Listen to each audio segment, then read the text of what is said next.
him. Got the Achilles tendon, had surgery today. He's out. He could be out all of next year, they're saying. It's a 9 to 12-month recovery. That's brutal. Brutal. Non-contact deal, but that happens so much with Achilles. You just make a move the wrong way and snap. There it goes. So that was very sad on my part. Then playing in Seattle last night, the Yankees beating the Mariners, but on a play at the plate in which there was no contact, he was coming in from third on a sac fly, and he just made an awkward dive to the plate. Third baseman, I think it's Oswald Cabrera, he broke his shoulder, his arm, his leg. He broke something. He had to be carted off as well. And so he'll be done for the season. Tough night for the Corn. No doubt. Tough night for those who support the green of Boston. To be fair, and I watched a good bit of that game, so you'll be proud of me, Phil. The Celtics weren't going to win that game had Tatum stayed in. I mean, they had already blown a 14-point lead and were down. When that play finished, they were down about 9 with 3 minutes to go. I mean, the Knicks had all the momentum, and that series was going to be over anyway. No. I don't think the Knicks have lost a road game in the playoffs. No, well, there's always a first. And the series is not over. Yeah, that was – I mean – the series is over for sure now. No, it's not over for sure. They're not winning without Jason Tatum. He scored 40 points last night. You want to put $5 down on it? Yeah, I know he scored 42. No, I'm not betting on it. He was on his way to a 50-point night. And it wasn't going to be enough. Well, you're right. I mean, the Knicks were crazy. They shot 68% in the fourth quarter. They were making everything. I mean, Bridges I will give your boys a little piece of advice. I know that's in their DNA, but how about stop shooting threes every trip down the floor when you're not making them? They can't do it. That's their pass it inside. There's an idea. Get closer to the goal. Offense. That's their offense. But things will change somewhat. Listen, they still have enough talent to win this. They've got to get Porzingis playing better and more involved offensively. If he's able to play more minutes, he'll have to play more minutes. Jaylen Brown's got to play overall better. He's certainly capable. He's got to take over and shoot the ball better and play better. They're going to have to, obviously, with their offense, they are capable of beating anybody if they're knocking down threes. Derek White, he can certainly do it. If they're missing, then they're going to lose because they rely so much on the threes. If they're making them like they did in Game 3, they're capable. So I don't give up. I never throw in the towel. I'm looking ahead to Game 5 and then to Game 6 and then a Game 7 back in Boston. That large opera singer is warming up in the bullpen. Well, because the fat lady is singing. She can take a pill. The series is over. She can take a pill and relax. All right, so besides – we can revisit that on when's Game 5 tomorrow. Tomorrow night, yeah. Besides my own personal trials and tribulations here with my teams, otherwise it's been a nice day. Glad you're with us. Hope you've had a good day. If you're a Knicks fan, I know you're happy.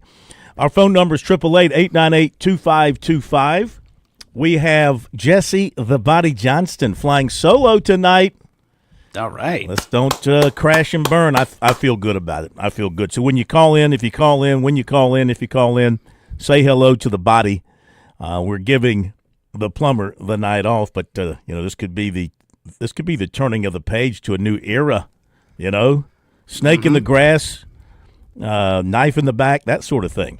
We got a lot to talk about. Phone number 888-898-2525. South Carolina Education Lottery lucky number. Other big national news, of course, Rob Manfred announcing today that Pete Rose and Shoeless Joe Jackson are now eligible for the Baseball Hall of Fame. Likely won't be on the ballot until 2028. His rationale is they're dead, and there's no reason to continue to punish them. The worst rationale I've ever heard. They're no longer a threat to the integrity of the game, I think is what he said. It's ridiculous. They treat the Major League the Baseball Hall of Fame is treated like some shrine to the sports world, not just to baseball. And it's this, you have to go through almost the pearly gates to be able to, you have to be spotless and squeaky clean to get in. It's not a hall of morals. It's a hall of fame. And I never quite understood their rationale. All right, you banned Pete Rose from baseball. That's fine. Put him in the Hall of Fame. You cannot have a Hall of Fame without the all-time hits leader. Shoeless Joe Jackson, they never proved he was part of the Black Sox scandal. He was about the only one that wasn't on that team. And you can say what you want to about Barry Bonds and Roger Clemens and Sammy Sosa and all the guys from the steroid era. Put them all in. Put on their plaque, though, that they were accused of either betting on baseball, cheating the game with steroids, whatever the case may be. Put them in. Let everybody know the entire history. Sometimes your history is not all that pleasant. It's bad. And what Pete Rose did, bet on baseball, yeah, bad. You don't want to do that. But to hold him out and then all of a sudden nothing's changed except he's no longer living. Now we can put him in because he's not going to hurt the integrity of Major League Baseball. Give me a break. Yeah. And, 8 months ago, he passed away, so the hope was this would have been done while he was still alive and he could see his name on the ballot. But that's not going to happen, but that is at least the next step taken by Major League Baseball. But I agree with you. There's a lot of bad people in the Baseball Hall of Fame. They didn't bet on baseball, but they did a lot of nefarious things. If you wanted to, nitpick on people, you could bounce a lot of them out of the Hall of Fame. So that's the news on that. Today, ESPN announced kickoff times for opening weekend college football games. And so the South Carolina, let's go to Clemson. The Clemson LSU game on Saturday, is that August 31st of Labor Day weekend? 30th. That's 30th, okay. Saturday, August 30th, that game will kick off at 7:30, and it will be televised on ABC.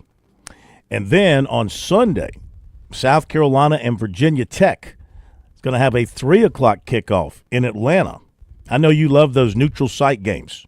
I was thinking about this earlier this afternoon. Here might be the only instance where I'm okay with the neutral site game. 3 o'clock on Labor Day weekend is played inside.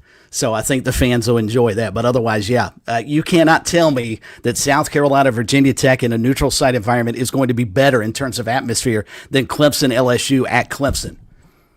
You just can't. No, there's no argument to be made. The atmosphere at Clemson is going to be off the charts. It's going to be insane. It's two not real rivals, but two teams that have a history.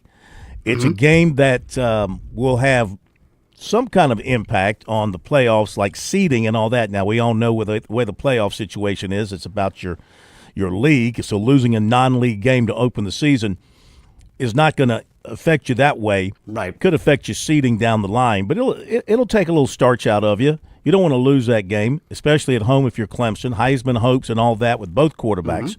So that's going to be on ABC. Also on August the 30th, you've got Syracuse and Tennessee.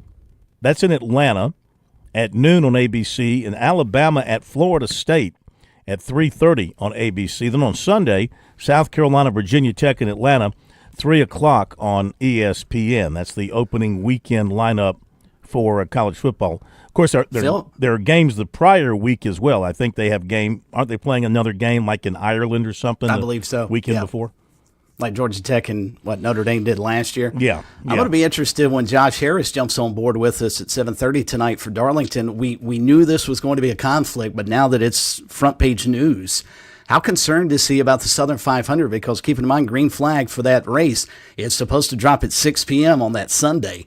So the South Carolina-Virginia Tech game more than likely won't be over.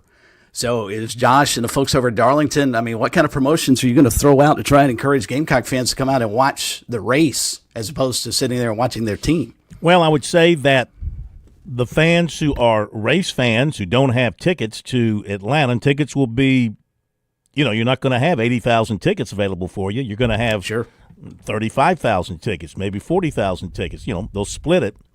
That place holds about 72,000, maybe 75,000. So you'll get somewhere in the range of 35,000. So there's going to be a lot of Gamecock fans who ordinarily would go to Columbia for that game that are not going to be able to go to Atlanta for that game. And if they're race fans, they'll go to the race and they'll take their televisions and they'll pull it in off the stream and they'll watch it, and then they'll turn their attention to the race. They'll probably turn their eyes away from the football game for the opening lap of the race. You know how the opening lap at Darlington is really exciting. Yeah. After about 5 laps, they'll get strung out a little bit, and they'll turn their eyes back to the football game. Maybe there'll be a commercial. Maybe they'll be in the pregame for or not the pregame. Maybe they'll be in a commercial break for the football game, and they can turn away and put their full attention on the race, then go back to the football game. They'll figure something out, I'm sure. But, we're going to have a lot going on that weekend, that's for sure.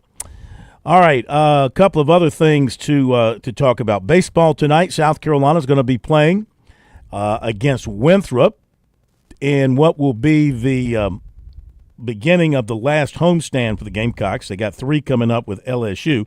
It'll be Jackson Susie on the mound tonight, for the Gamecocks.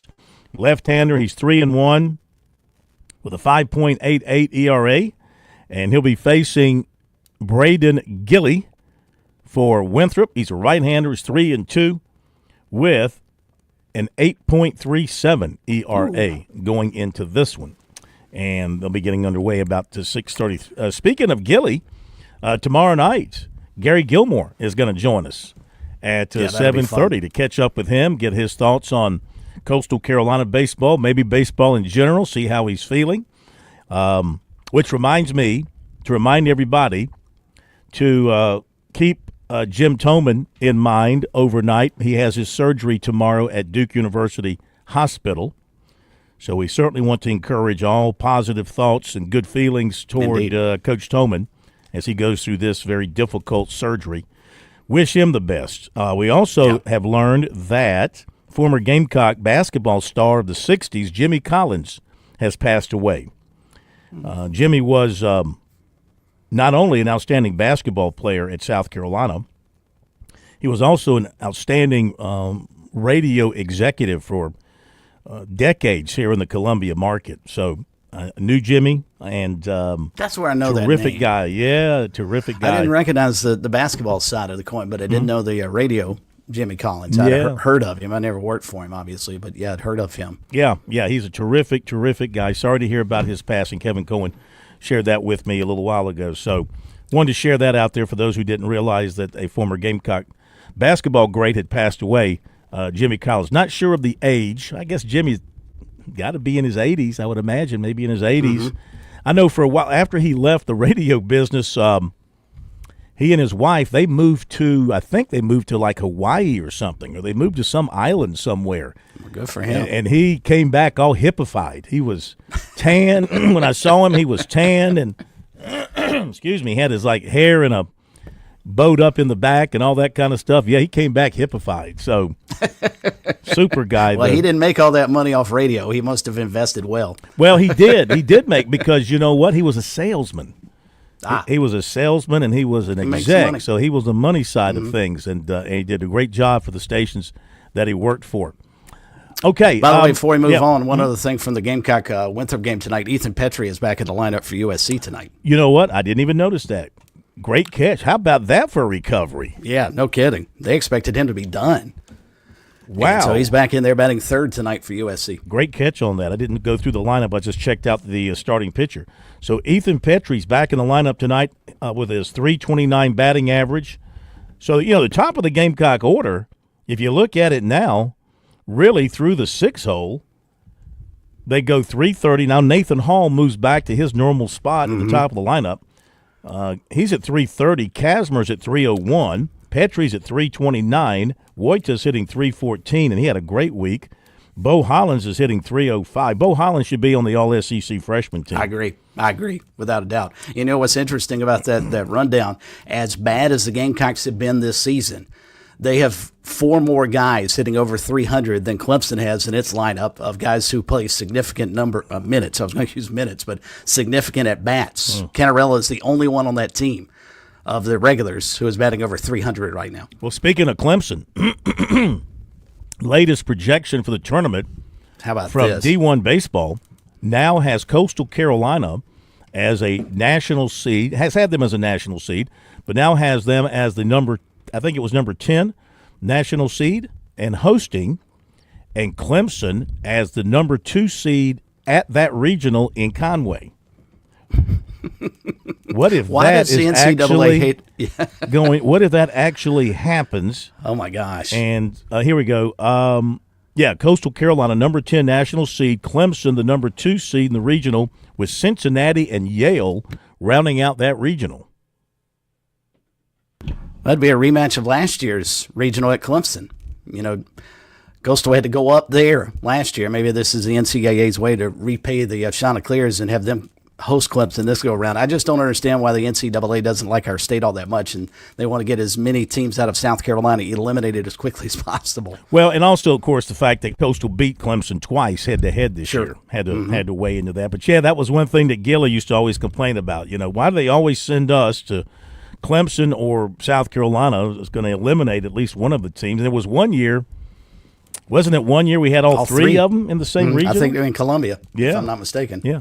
Also, I see where the Sun Belt Pitcher of the Week is from Coastal Carolina. Jacob Morrison won that award this week. And one other baseball note before we go to the break, and we'll have more on this coming up because his coach is going to join us, but look who's going back to the Junior College World Series, Florence Darlington Tech.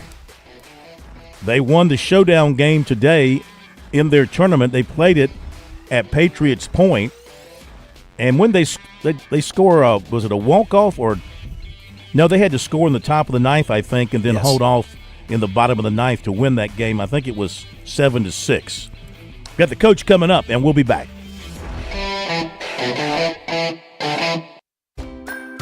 I'm State Treasurer Curtis Loftus. Whether it's becoming a teacher, dentist, or engineer, every child deserves the chance to chase their dreams. Investing in a child's education with Future Scholar, South Carolina's 529 College Savings Plan, can help turn those big dreams into next steps. So don't wait. You can start with any amount. Contributions are tax deductible and earnings grow tax-free. Discover the smart, easy way to save for college at futurescholar.com. There's a lot of things we take for granted in our lives. Your home's AC will run cool. Your drive-through coffee will be hot. And the car will start when it's time to take your kids to school. It's when things don't go as planned that you start thinking about who to call and where to turn. The good thing is, you can prepare for life's most difficult days by calling the Larry Lucas Agency today. Larry is a State Farm agent that has been taking care of people across South Carolina for more than 2 decades. You probably have insurance, but switching is easy, and bundling can save you hundreds or more. Most importantly, the Larry Lucas Agency can help you choose the protection you want at the price you want. All backed by South Carolina's #1 home and auto insurance company. Visit LarryLucasAgency.com today or give Larry a call at 803-799-1998. Like a good neighbor, Larry Lucas State Farm is there.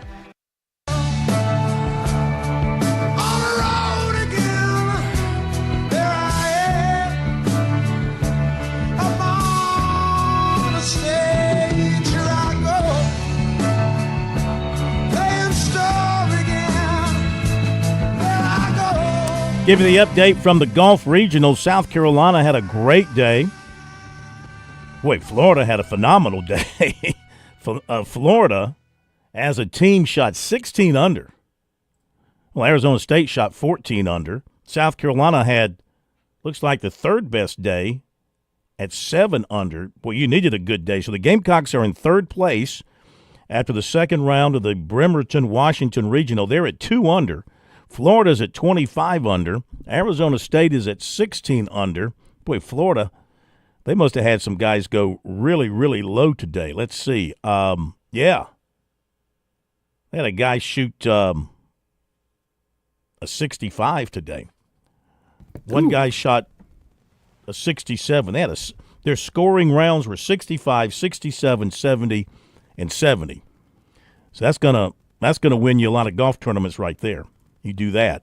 South Carolina today, 7 under par. The Gamecocks are 2 under for the tournament. They're in third place. The cut line right now is at +6. So they're 8 shots to the good as things stand right now. Today, Frankie Harris went low, 66. 6 under par for him. Ismael Encinas, 3 under 69. Nathan Franks, 1 over 73. Brock Blaise, 1 over 73. And then Zach Adams had a 2 over 74. So the Gamecocks are in excellent shape. Meantime, Coastal Carolina had a 7 over round today. I'm sorry, they're still on the course. They're 7 over today. Big improvement. They were 23 over yesterday.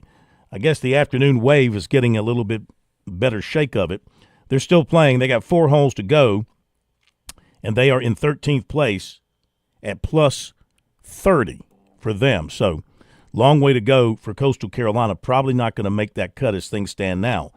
In the Tallahassee Regional, where you've got Furman playing, and Furman today had a round of 10 over, puts them at 12 over. They're in 11th place. The cut right now, after 2 rounds, would come at -1. So it's not beyond the realm of possibility to make it. They're going to have to have a fantastic day tomorrow. Florida State is leading there by a wide margin at 21 under par. And then the Auburn Regional, where we have 2 more teams in the Auburn Regional, and that situation for the locals looks like this.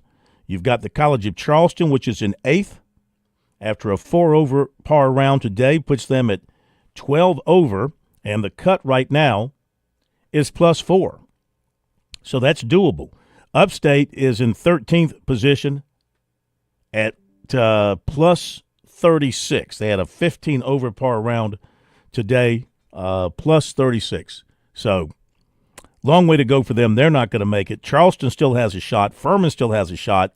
And South Carolina has a great opportunity ahead of it tomorrow if they just can hold on to things and play well. And you kind of think that maybe tomorrow be a day that Franks has a great finish. You know, you need your best player. And, of course, he had that long trip out there after being in the Myrtle Beach Classic. Have him rise up, put a low number on the board, and give you something to shoot at. That would be the optimum thing for South Carolina tomorrow, I would say. Be a heck of a story for a guy who would be on his, 7th round in 7 days. That'd be pretty impressive. Well, they love playing golf. I mean, they obviously do. They love playing golf. Let me see if I've got if I can pull up the tee times for them tomorrow and see what time the Gamecocks will go off tomorrow if we have that. That's not available yet. Okay, so I don't know exactly what time. We might try and catch up with Coach Bradley in our second hour, time permitting.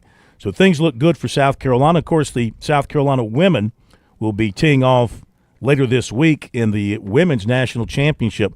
That's a long event because you've got 3 rounds of stroke play, and then you go into the match play format. So that's a very long event being played out over several days.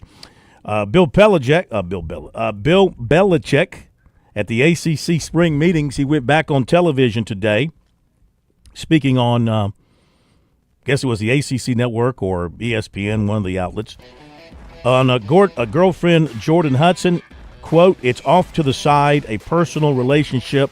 She doesn't have anything to do with UNC football. I'm excited to be back in coaches' meetings." Okay. So he's kind of punted that to the side.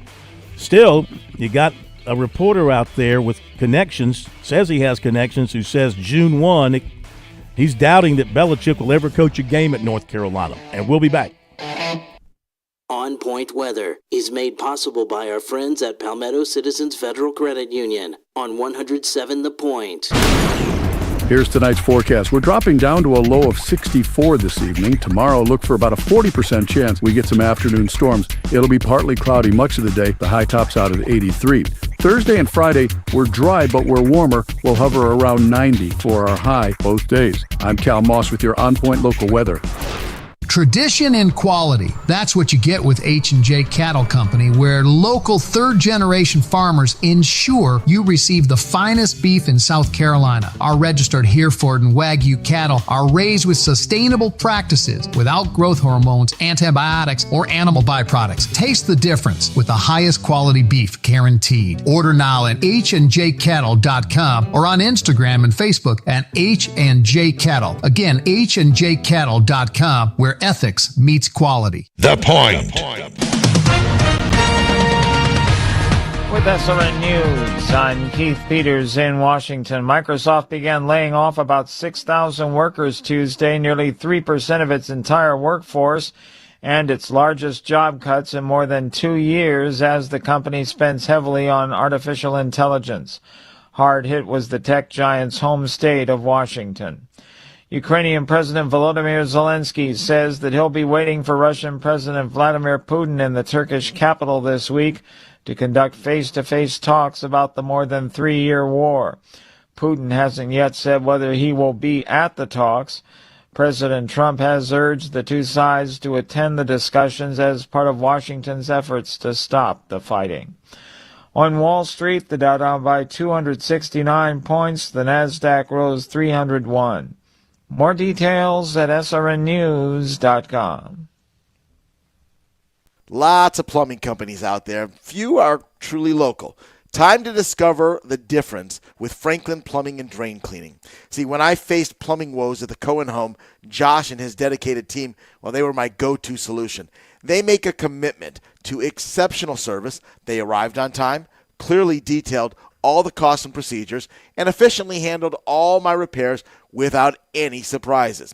These days, how often do we complain about a lack of customer service out there? With Franklin Plumbing and Drain Cleaning, these folks are professional. They're courteous. They're skilled at what they do, and they've earned my trust, and they've earned my recommendation to you. From urgent repairs to the tankless water heater you've always wanted, they've got you covered. Visit FranklinPlumbingSC.com or call 799-2222. That's 799-2222. Hey, you tell them Kev sent you from The Point. I'm pretty sure you'll want to thank me later. Escape the hustle and bustle of everyday life with Spa MD, your sanctuary of rejuvenation. Feel the tension melt away as our expert team guides you through your customized wellness journey. From soothing massages to revitalizing treatments, we promise a remarkable experience that leaves you feeling renewed and empowered. Discover the calm within every visit. Reach out at 251-9400 or online at visitspamd.com to explore your options. Your oasis of tranquility awaits. It's painting season in the Midlands, and Southern Palmetto Painting and Renovation sets the tone for inspired living. Watch your home change from ordinary to outstanding with colors that liven every wall and craftsmanship you can trust. Michael and his team are fully licensed, bonded, and insured. They care for every detail inside and out of your home. Let's give your home the style and care it deserves. Call 922-5615. Southern Palmetto Painting and Renovations, where every project reflects pride. Hi, I'm Dondi Mercer-Plank. Whether you're a seasoned gardener or just starting, let me introduce you to Grow Your Garden with Sal, your go-to spot for everything you need this season. As a South Carolina certified farm, they offer locally grown vegetable seedlings, plants, and seeds to help your garden thrive. And don't worry if you don't have a green thumb, Sal and her team will teach you how to grow with confidence. Shop online at growyourgardenwithsal.com or stop by 113 Hilltop Drive in Columbia.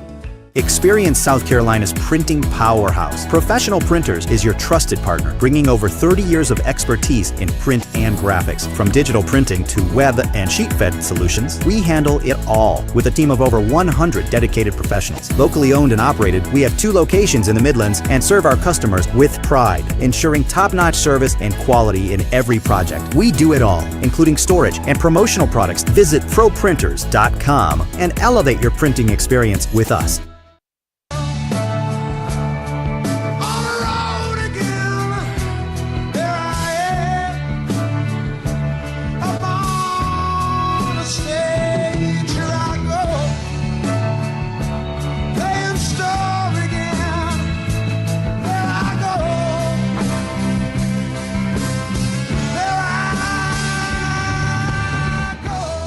All right, welcome back. It's Sports Talk Media Network. Phil Kornblut, Chris Bergen, and Jesse, the Body, Johnston, behind the board tonight, doing a great job.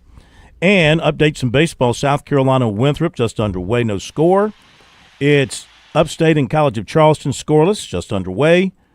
Same thing, Presbyterian and UCF. Citadel leading Charleston Southern 5-4, top of the fourth. Big game in the state earlier today down at Patriots Point in Charleston. Florence Darlington Tech, the Stingers, are going back to the Junior College World Series after a thrilling win. 3 runs in the top of the ninth, and they hold on to defeat Hartford Community College to advance to the College World Series. And so congratulations. They win it by a final score of 7-6, win that series 2-1. They are 51-10. And as we go to the phones, we welcome head coach of the Florence Darlington Tech Stingers to Sports Talk.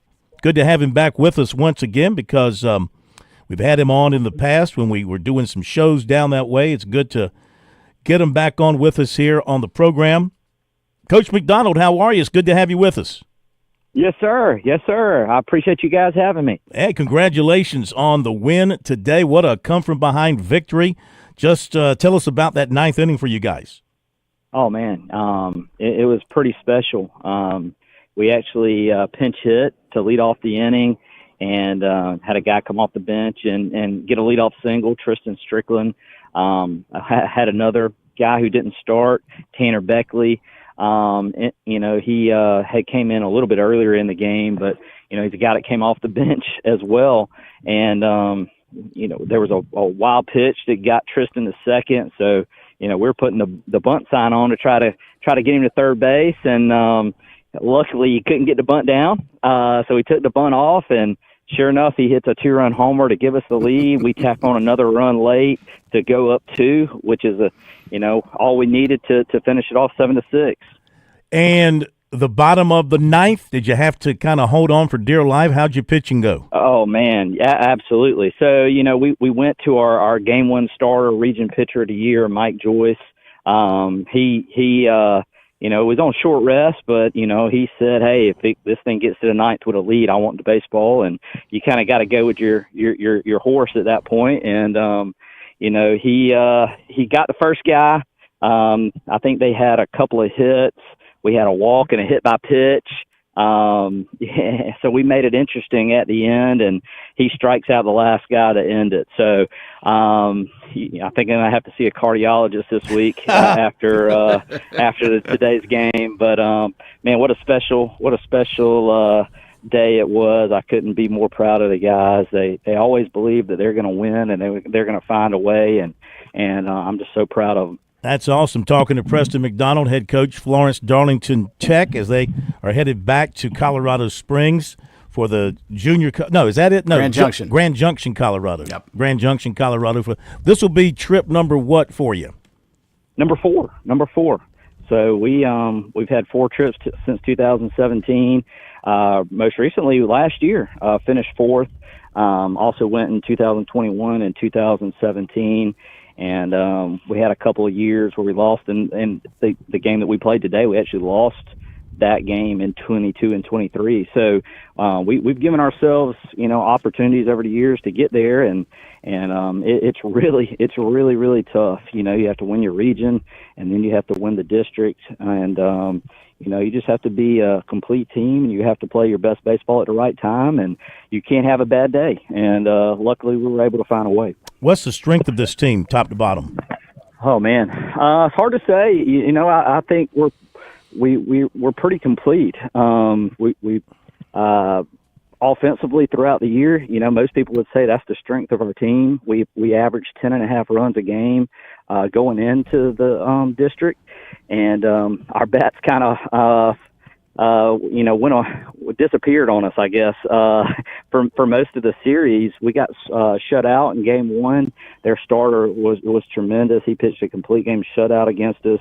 Game 2, We were able to score late and win 4-1. And then obviously, we came from behind today. We were down 5-4 in the middle innings, late innings, and found a way to score a few runs there in the ninth to come back. But pitching was pitchers were great this weekend for us. We played excellent defense behind them. So I feel like we have a pretty complete team. But hopefully we can get those bats going again out in Grand Junction. That's a good place to be a hitter, and offense can lead you out there. So hopefully we'll come back alive. Preston McDonald, head baseball coach at Florence Darlington Tech, with us here tonight on Sports Talk. Stingers a 7-6 win over Hartford earlier this afternoon down at Patriots Point in Charleston to advance again for the fourth time, as Coach pointed out, to the Junior College World Series. And, Coach, you don't normally lose games when your opponent commits 6 errors, as they did today. But as you pointed out, you had to hang on. But what was the situation? Just putting the ball in play, was that the most important thing today? And then hope their defense messed it up a little bit, because clearly they did. Well, I don't know. I don't know if the errors really impacted the game a whole lot until we took the lead. They were able to pitch around the errors early in the game. We didn't have many hits, 5 or 6 hits. But once we took the lead, you could see, from their body language, they kind of deflated a little bit, and a ball. There's a pop-up in shallow right field. They normally make that play. They dropped it. Our guy gets to second. And then, we put down a bunt. Nobody covers first. They throw it away. We score a run, and that's how we scored. That's how we scored our last run to go up 2. So before then, the errors, didn't really hurt them. They were able to pitch around them, but, those 2 errors late cost them a run, and ultimately, winning by a run, really cost them the game. What has been the secret of your success at Florence Darlington Tech? Because your program the last 2 years has won 105 ball games. I'm guessing Clemson, South Carolina, and Coastal would be envious of that kind of mark. But what has allowed you not just to win a high volume of games, but also to be as consistent as you have been the last several years? Yeah, we talk about it. First off, you got to get players that are just absolutely 100% balled in and committed. You can't have players that are half in, half out. These guys sacrifice so much. Our school should just be so proud of them, because these guys, they not only work extremely hard on the field, and they treat every practice like it's Game 7 of the World Series. And that's what we expect out of them. So that way, when we get to a point like this, we don't have a bad day. We want to be a consistent program. But man, they work hard off the field too. They kill it in the weight room. They volunteer in the community. They're excellent students. So you got to be completely bought in, and that's just the way we treat it. And another thing that we do is we try to pass out playing time around the different. To a bunch of different guys throughout the team, so that way we don't have a starting 9, just one starting 9. We're not just relying on 3 to 5 pitchers. We try to pass the ball around, try to get different guys at bats. So when you get to a point like today, you can have guys come off the bench that they weren't afraid of the moment. They've already been playing in big games. They've already played in tight games. They've already had a bunch of at bats. So I think having that type depth will allow you to be consistent as well. I mean, what happens if somebody gets hurt? You don't want to have somebody that hasn't played all year in there and in crunch time. So I think that's been a big key to our success as well. So hopefully we can continue this trend. We're not going to take it for granted, that's for sure. As soon as you think you've arrived, your program can go back to what it was, and hopefully, we can continue to work and get some good players in here that meet what we're looking for, and hopefully we can continue these winning ways. Preston McDonald from Florence Darlington Tech, our guest for a couple more moments here on Sports Talk. And Preston, a big picture situation because it has become sort of the story now with regards to transfers, and you deal with that all the time being at a junior college. But now with the ruling that Diego Pavia went through at Vanderbilt, having played his first couple of seasons at a junior college, and now was able to, it appears, successfully sue the NCAA to get those years of eligibility back. Is that going to be big picture, you think, not just for your program, but junior college athletics across the board? Is that actually going to be a good or a bad thing, do you believe? Man, I'm not real sure how it's gonna pan out. I know the guys who have played at a junior college that will run out of eligibility this year, they're going to get a year back. I'm not sure if they're going to do that for anybody else other than those guys, and I'm not sure what's going to happen, with the eligibility ruling from here on out with that. But yeah, it's a crazy world we're living in right now. It started with COVID. Everybody got the extra year because of the COVID waiver, and then you got the transfer portal where you got thousands of kids that go in, and I get it. Guys are looking for opportunities to get on the field. I completely understand that, and and then they're talking about lowering the roster limits at the Division I level. So I mean, it's a wild world we're living in right now. I'm not sure it's going to get any better before it gets worse. So we'll see what happens. But I'm optimistic that the decisions that the NCAA is making is going to actually improve junior college athletics. I think it's going to hurt the high school kid and give them less opportunities, but I think it's going to strengthen us because we're going to get better players than we've gotten in the past, because normally those guys would be at the Division I level, but there's not going to be as many opportunities. I don't know if that's going to happen or not, but that's the feeling I'm getting. Last thing, we'll let you go. Patrick Evans, infielder for you, who's committed to South Carolina. What kind of player are the Gamecocks getting in him?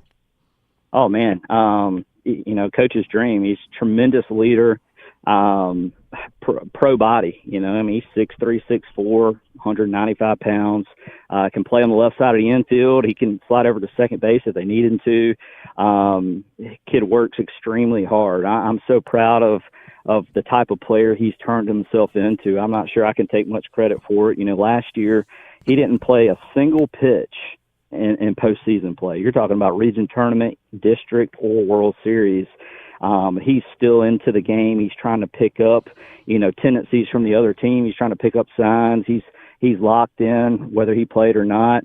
And then he comes out and has the year that he's had. I mean, I think coming into this weekend, he was hitting over 450 with 10 homers, and he's just a tremendous kid, and tremendous player. So I think the Gamecocks are really going to love him. We thank you as always. Congratulations once again. It's great to have one of our teams in the state moving to the World Series. Maybe others will follow. We shall see. But at least we got you guys, and we'll be following and talking. And when does the World Series start for you guys? I think it's Saturday the 24th, I believe, is the first day. All right. Safe travels. Talk to you again. Thanks, Coach. Thank you so much. Thank you all. Appreciate you having me. Yeah, man. Thank you. All right, Preston McDonald from Florence Darlington Tech. Congratulations to the Stingers for getting it done. How about an 827 winning percentage the last 2 years for them? They're good. They've been good a long time. And I tell you that they have brought recognition to that school over there between Florence and Darlington. Winthrop has taken a 1-0 lead on South Carolina in the top of the second. Skoronsky. Now, he sounds like a baseball player, doesn't he? Yeah, he does. Skoronsky with a home run on a 3-2 pitch and nobody out. 1-0 Winthrop. Back in a moment. When I grew up, I want to be a nurse. I want to be an engineer. I want to be a teacher. There's never been a better time to start making their dreams come true. Future Scholar, South Carolina's 529 college savings plan, makes it easy to save for their future education. Contributions are tax deductible, earnings are tax free, and you can start saving right now with any amount. Go to futurescholar.com today to discover the smart, easy way to save for college. That's futurescholar.com. You've put in the work for your education. The extra early, extra late, extra work. That's because you understand education opens doors to better pay, better opportunities, and a better you. Being educated about playing the lottery is no different. It helps you be a better player, one who knows when to play and when to take a rain check. The lottery's a game, so let's keep it fun. Learn more at sceducationlottery.com/betteryou. If you're looking to grow your business, Sports Talk is here to help. Whether you're a small business owner or part of a large company in the Palmetto State, we want to hear about what you do. Sports Talk has a proven track record of delivering real results to our partners, and advertising with us is probably more affordable than you think. Our network of affiliates gives us the flexibility to work with budgets of all sizes, and our statewide coverage means that whether you're in Greenville, Orangeburg, Chesterfield, Charleston, Woodruff, or anywhere in between, your future customers are listening to Sports Talk every night. Radio remains one of the most effective ways to reach potential customers, and with our extensive reach across South Carolina, your message will be heard. Every business has a story, and we're here to help share yours. Let's find success together. Email us at sportstalkmedianetwork@gmail.com or visit sportstalksc.com to learn more about how we can help grow your business.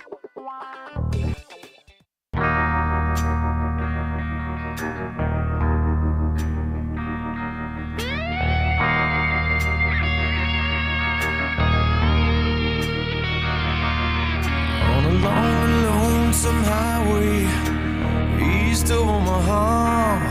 You can listen to the engine moaning out his one old song. All right, appropriate song there, Omaha, where Clemson's hoping to get, Coastal Carolina's hoping to get, and others. Now, wait a minute. That is not Omaha. That is Metallica's version of Turn the Page. Well, no, that's not the song Omaha, but he mentioned east of Omaha. That's not the official Omaha song. I like Jesse already. He's got Bob Seger's Turn the Page, and now Metallica's Turn the Page. He's getting it done. Is that talent or just coincidence? I don't know. All right, Winthrop's up 1-0 and still threatening. First and second, top of the second, nothing out. Charleston leading Upstate 3-2, top of the third.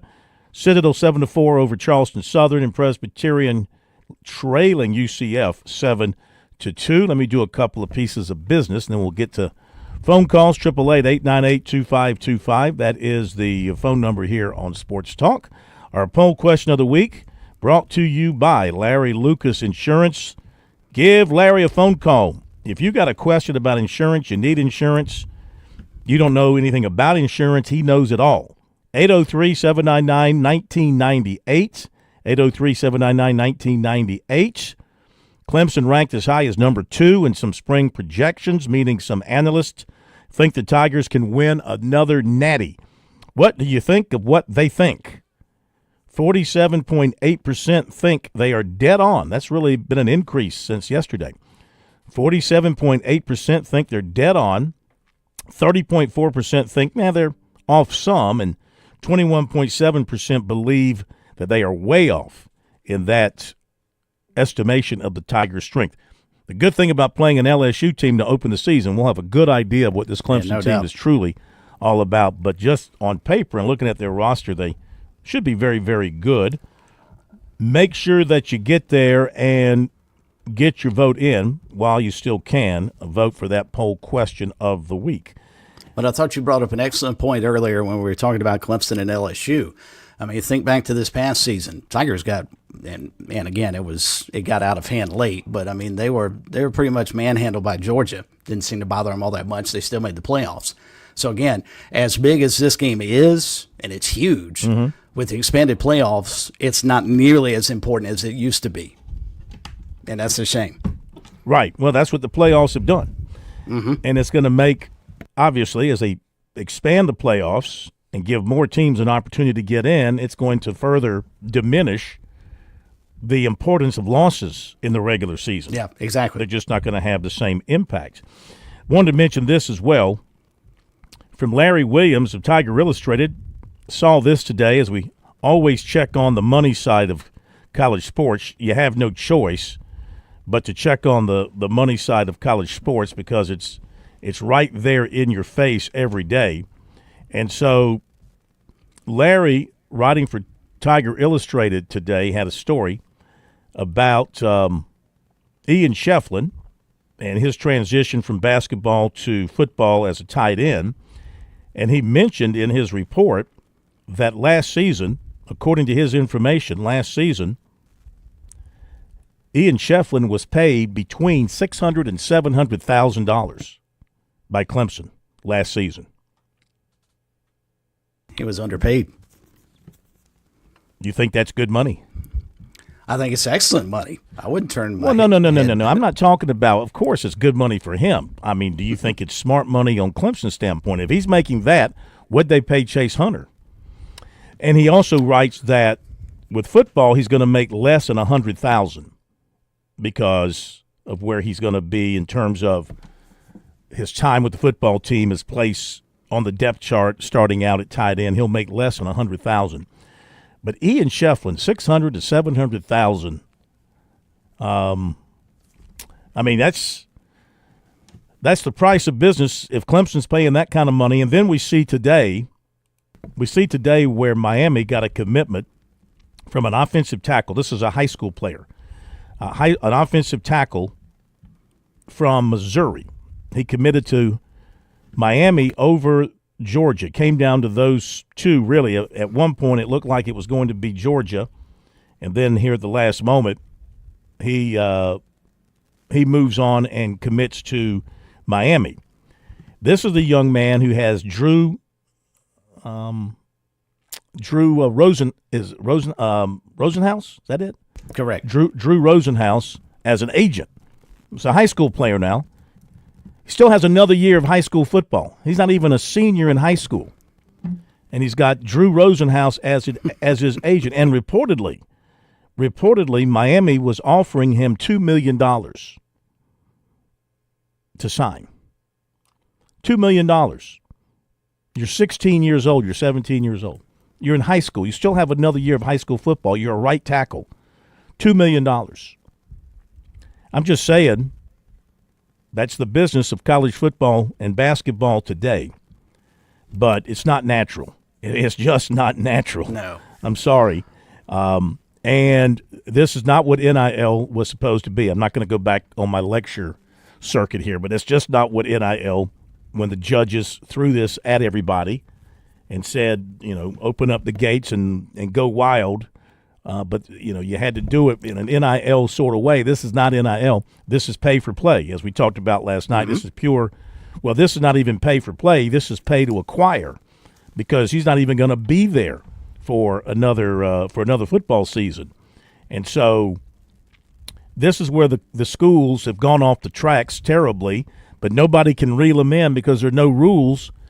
Well, there are rules. The NCAA has said you can't use – financial incentives of NIL or potential dollars in recruiting, but we know that's nothing. That's not even worth the paper it's written on.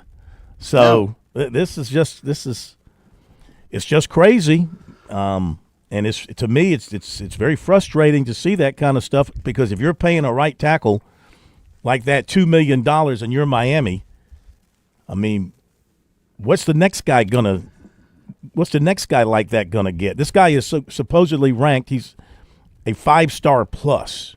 We now have that new category of 5-star plus, which, it's all a joke to me, the whole ranking system. 5-star is not good enough. Now you're a 5-star plus. Whatever. But you're making $2 million coming out of high school, supposedly, allegedly, reportedly. It's just crazy. Well, and the Shefflin thing is fascinating to me, Phil. It tells me one of two things. First off, I admire the kid. He evidently wants to try and at least give football a chance, because clearly he could have gone either to the NBA or gone somewhere else in college basketball and made more money because of what he was being paid at Clemson, which, quite frankly, I think he was a tad bit underpaid. I think he was an exceptional player for the Tigers, and they don't win as many games as they did this past year, the NCAA tournament notwithstanding, without him. And I think a comparable player is Colin Murray Boyles. CMB was reportedly offered over $2.5 million to go to some other school in the SEC. And Ian Shefflin, who averaged 12 and basically a double-double, 12 and 9. I think Clemson got a steal on him if they were only paying him $650,000. Lowest paid player in the NBA this season apparently is Brandon Carlson of the Thunder. He's listed at $991,000. So, I mean, if you're paying Shefflin $700,000, I mean, you're nipping at NBA level payments there. All right, we'll be back.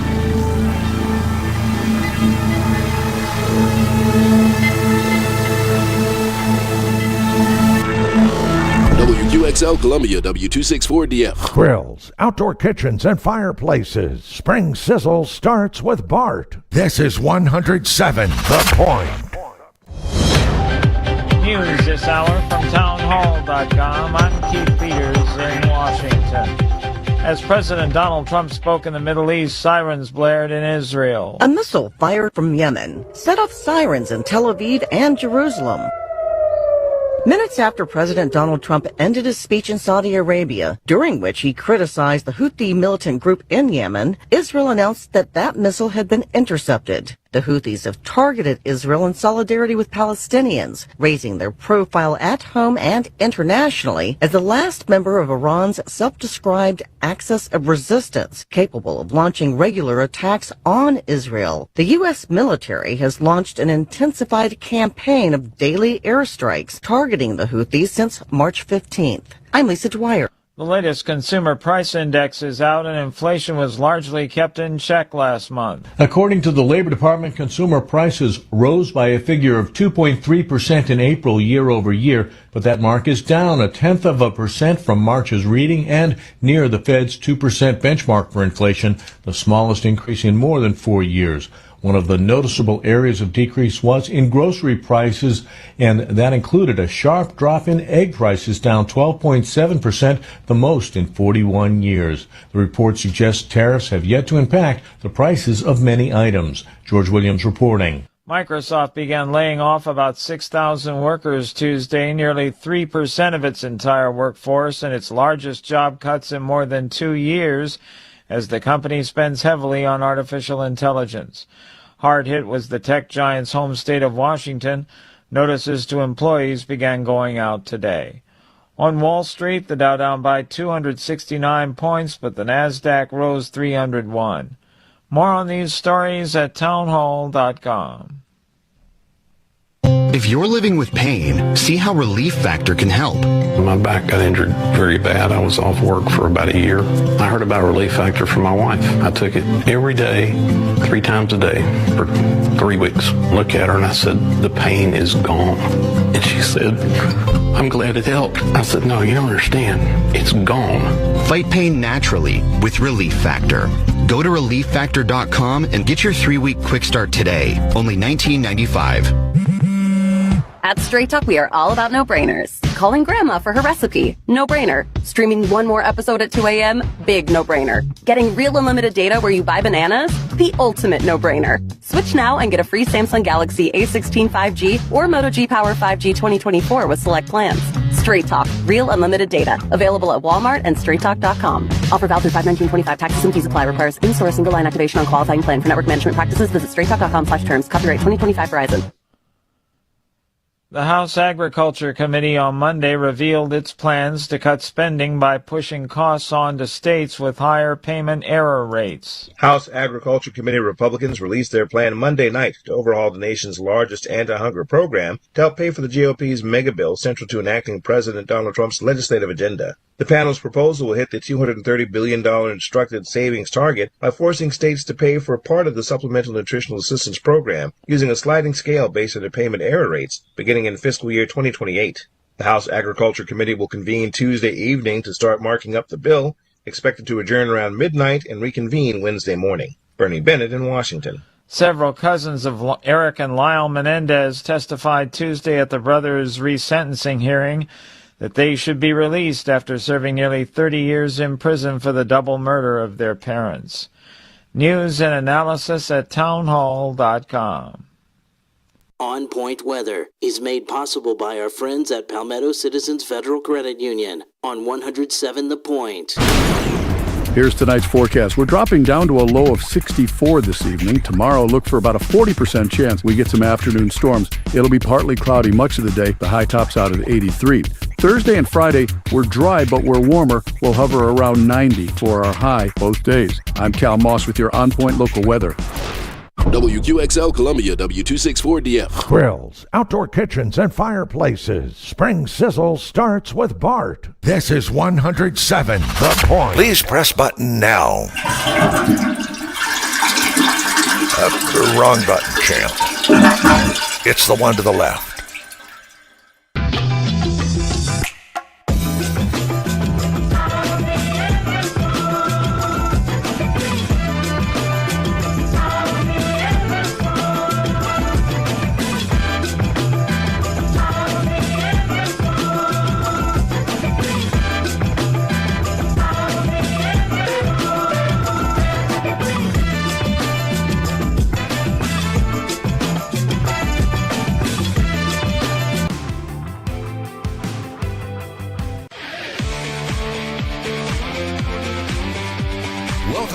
to Sports Talk on the Sports Talk Media Network. You can reach the guys with the South Carolina Education Lottery lucky number, 888-898-2525. That's 888-898-2525. Now back to Phil and Chris with the second hour of Sports Talk on the Sports Talk Media Network. All right, we're back. Hour number 2, Sports Talk Media Network. Phil Kornblut, Chris Bergen, and behind the board tonight doing a great job is Jesse the Body Johnston. I always want to say Ventura. Jesse the Body Johnston. He's got a T in there. I just can't say Johnson. Got to say Johnston. All right, 1-0 Winthrop leading South Carolina.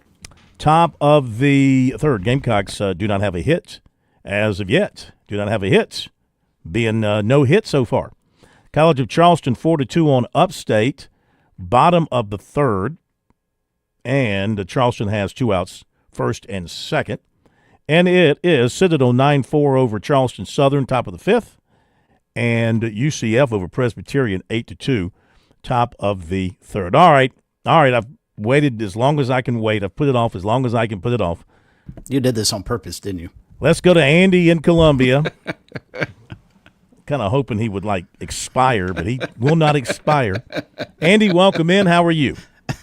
Well, I walked the dog. I ran around the block. Did dishes. Brushed my teeth. Good. They needed that. Lots of other things. And finally, You're I knew here. You were putting it off, but I had some important business to get through. You know, you put this own curse on you, Mr. Korn. The other day, you said something about injuries. And you shouldn't have said anything like that. I but probably did. As I told Mr.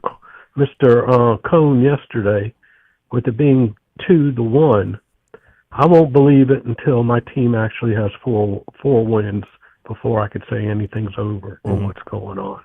So that's the way I feel about the whole thing. But I am thinking about bagels and locks. Or did you forget about that bet already? I hope you have a very restless night tonight thinking about tomorrow and what might happen. I mean, there's nothing guaranteed. I mean, there's going to be nothing guaranteed. That's why I said. And my team has 4 wins. Should the good guys win tomorrow night, and we know who the good guys are. We know who America wants. We know who America wants. The pressure will all be on New York if that happens. The pressure totally shifts to the shoulders of the Knicks for game number 6. You mean like last night?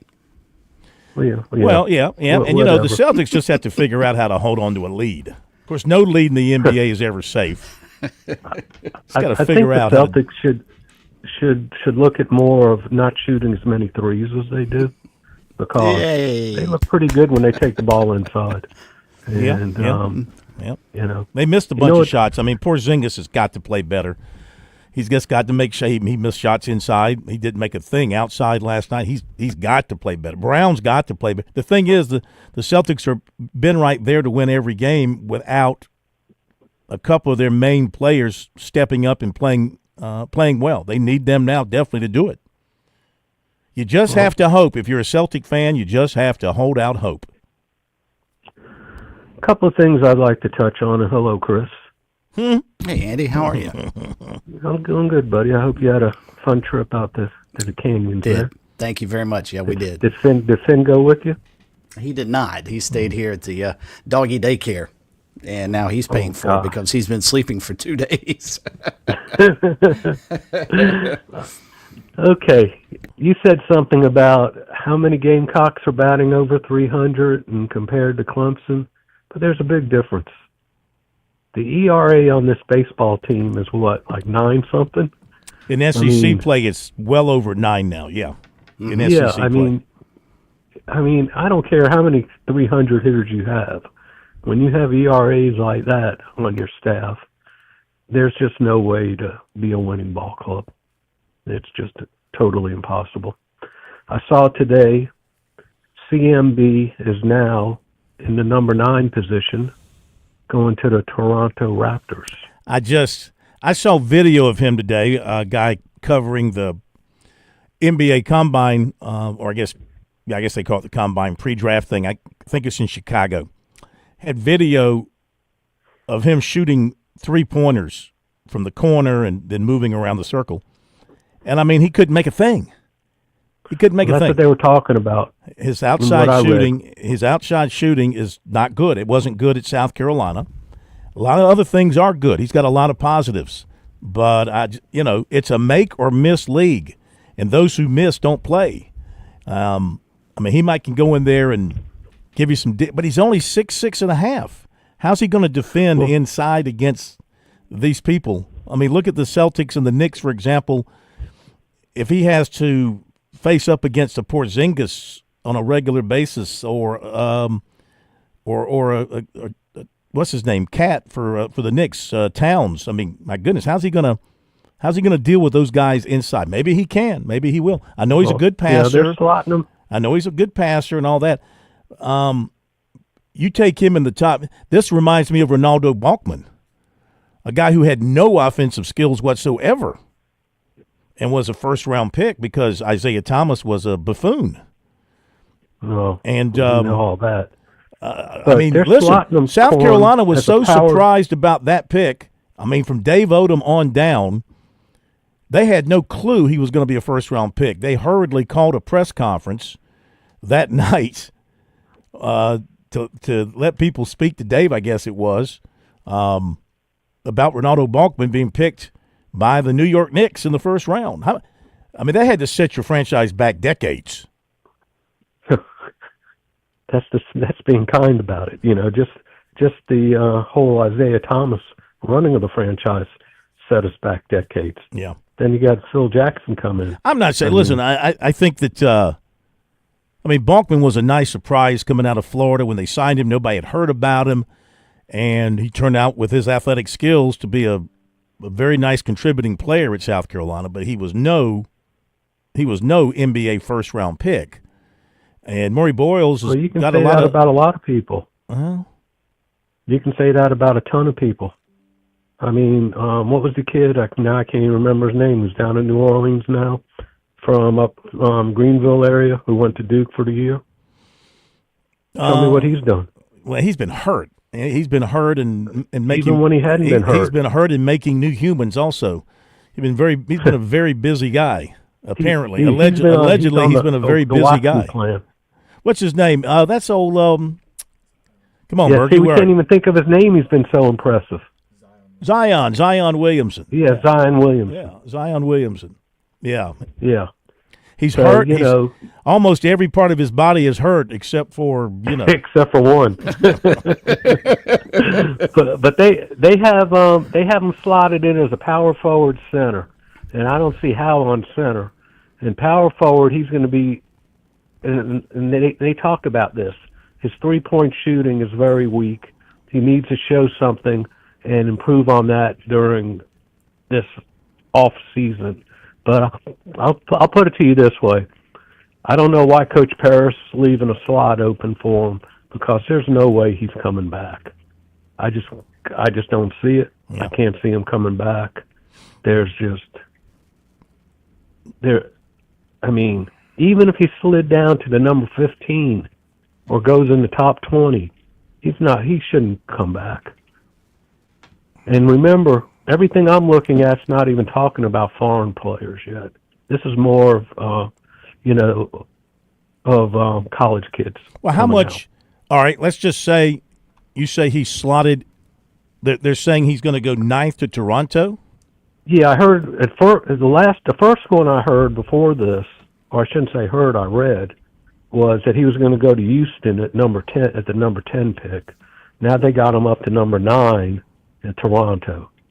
So, okay, looking at the 24-25 rookie salary scale in the NBA, the 9th pick, his rookie salary is $4.5 million.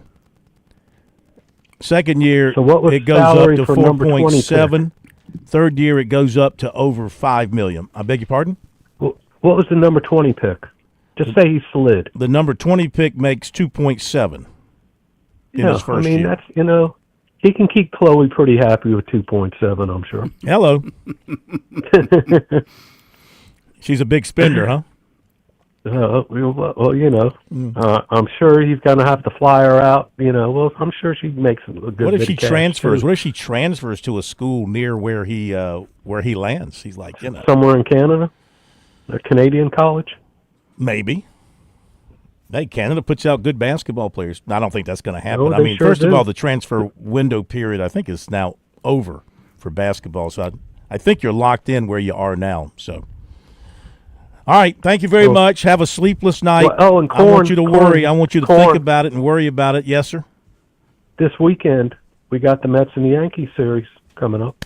Is that Let's not here forget about already? that. Is that here already? Yes, sir. This weekend. Starting at this weekend. I think it starts at Yankee Stadium this time. Yeah, I think so. Friday, Saturday, Sunday, I believe. Yeah, I can remember. I don't know if you remember as a child. I can remember as a child getting on the number 7 and riding Yeah. out to Yeah, Yankee corn. Stadium and then taking the bus out to Shea Stadium. Yeah, those were good days. Yeah, well, I take the Long Island Railroad out to Shea Stadium from Yeah. Great Neck, New York. Well, you grew Yeah, up. You grew up in the Hamptons, so I mean, come on. I wish I grew up in the Hamptons. Yeah.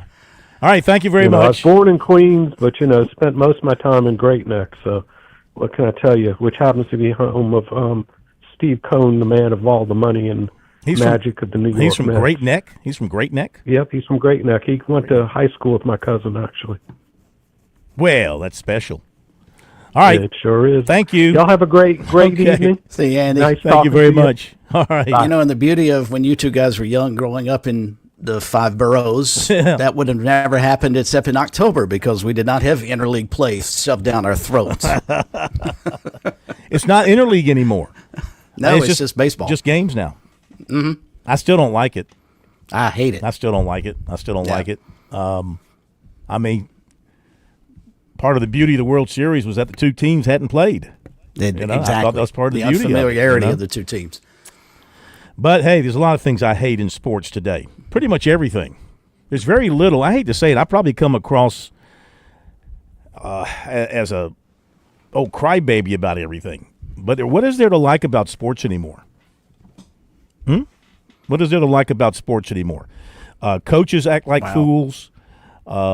Players are nothing but money hungry. Parents are raising their kids now to try to become millionaires to go to college. When I say that coaches act like fools, I mean seriously. Everything's got to be on video now. You win a game, you beat a team by 40. You walk in the locker room, you got to do a dance. Mm-hmm. Players got to throw water on you. Of course, your video crew's got to video it and put it out on X and YouTube and look how cool we are. Our coach can dance. We beat a team by 40. Woo-hoo. It's just sickening. Nobody wins with grace anymore. Nobody's mature. Everything is just childlike in college sports.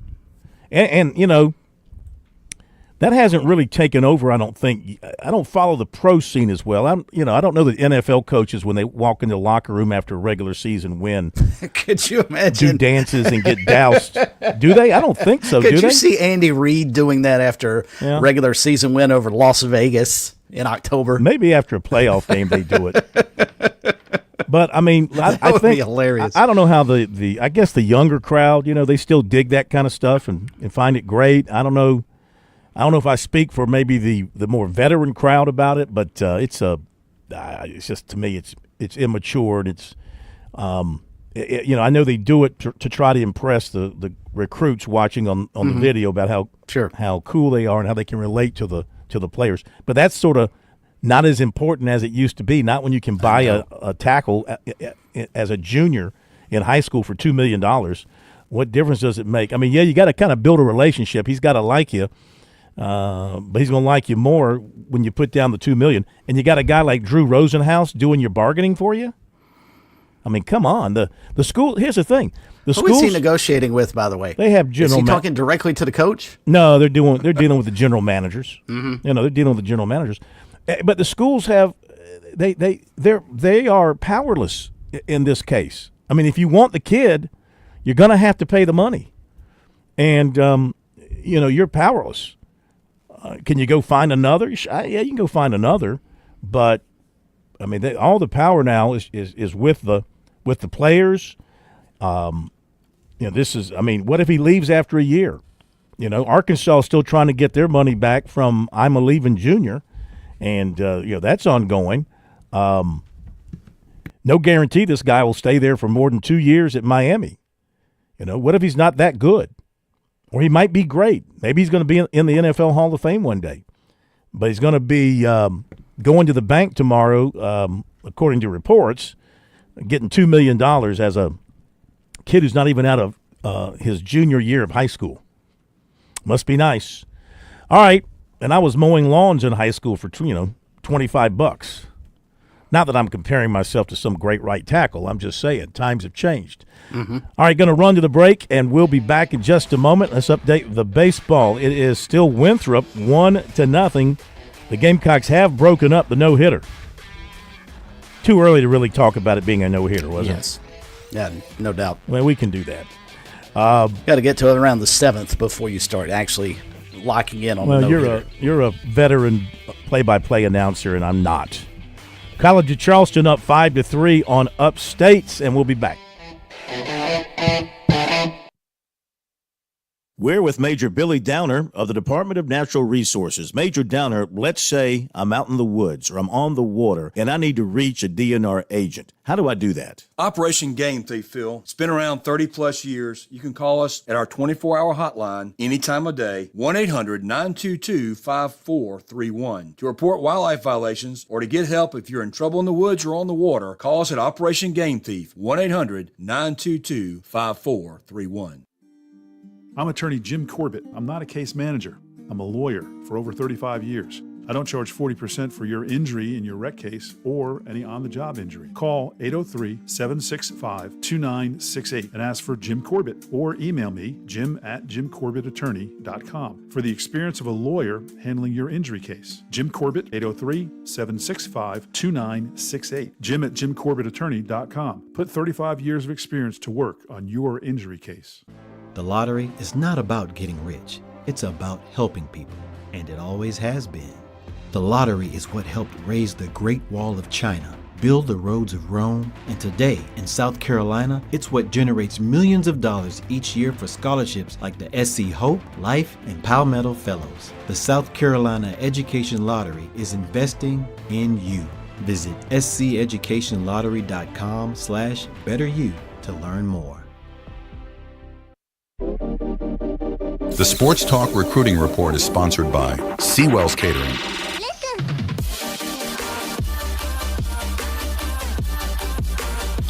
All right, time for recruiting here on this Tuesday night. It is brought to you by Seawell's. The Daily Luncheon Buffet coming your way again tomorrow. We've got to get the body out to the Seawell's Daily Luncheon Buffet. Indeed. That will only help your body. Your body needs a little more nutrition. Get you some good grub at Seawell's for only $14 on your salary. That's a piece of cake. $14. Now, if you use your debit card, it's $14.50. They got the 50-cent surcharge, so keep that in mind. And it's available for you Tuesday through Friday from 11 till 2, and it is outstanding.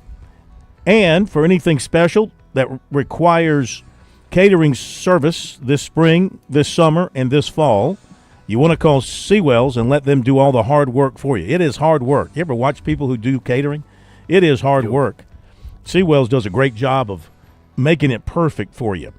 803-771-7385.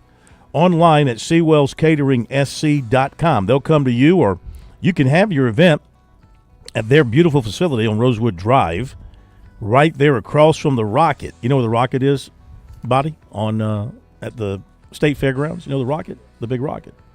Well, if the Rocket's on your left, Seawell's will be on your right. If the Rocket's on your right, Seawell's will be on your left. Okay? Keep that in mind I have next the buffet time. menu, too. Say again? I said I have the buffet menu. Oh, you're stepping in? You're stepping in for the plumber? Before you dive into recruiting. All right, go ahead. Tomorrow, a little southern fried chicken along with grilled hamburger steak with onions, chicken pot pie, and fried pork chops.